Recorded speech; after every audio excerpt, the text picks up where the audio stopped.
ورحمۃ اللہ وبرکاتہ۔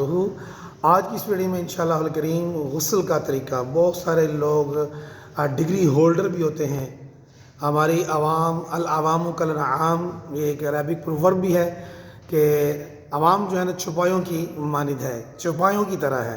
چوپایا چار پائے والا جانوروں کو بھی کہتے ہیں، اس طرح just like Aristotle said the human is a social animal, کہا گیا۔ اسی طرح امام غزالی فرماتے ہیں عالم ہی بیسیکلی جو اسکالر ہے وہی بیسیکلی جو ہے نا از اے ہیومن، وہی انسان ہے۔ اب دیکھیں غسل کا طریقہ بہت سارے لوگوں کو نہیں آتا، تو اس طرح کا اپنی مساجد کے اندر، اپنے گھر کے اندر بھی اس طرح طریقہ، یہ پلیٹ یہ جو بنا کر لگا سکتے ہیں کہ غسل کا طریقہ اس میں کیا لکھا ہوا ہے کہ اول دونوں ہاتھوں کو گٹوں تک، یعنی کہ رسٹ جو ہماری کلائی ہیں وہاں تک دھوئے، پھر استنجا کر لے، یعنی کہ اپنا جو طہارت ہے وہ کرے اور بدن سے حقیقی نجاست دھو ڈالے، یعنی اگر جنبی ہے پھر وضو کرے۔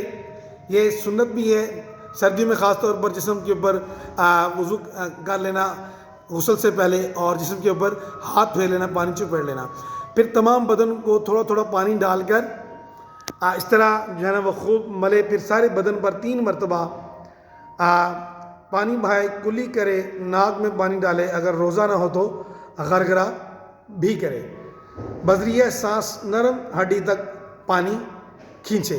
تو یہ تھی غسل کے بارے میں آج کی ویڈیو۔ امید ہے آپ کو پسند ہے کہ چینل بنی تو کائنڈلی چینل کو سبسکرائب کر دیں۔ ملتے ہیں نیکسٹ ویڈیو میں، بہت سارا خیال رکھیے گا، take care, get the knowledge. السلام علیکم ورحمۃ اللہ وبرکاتہ۔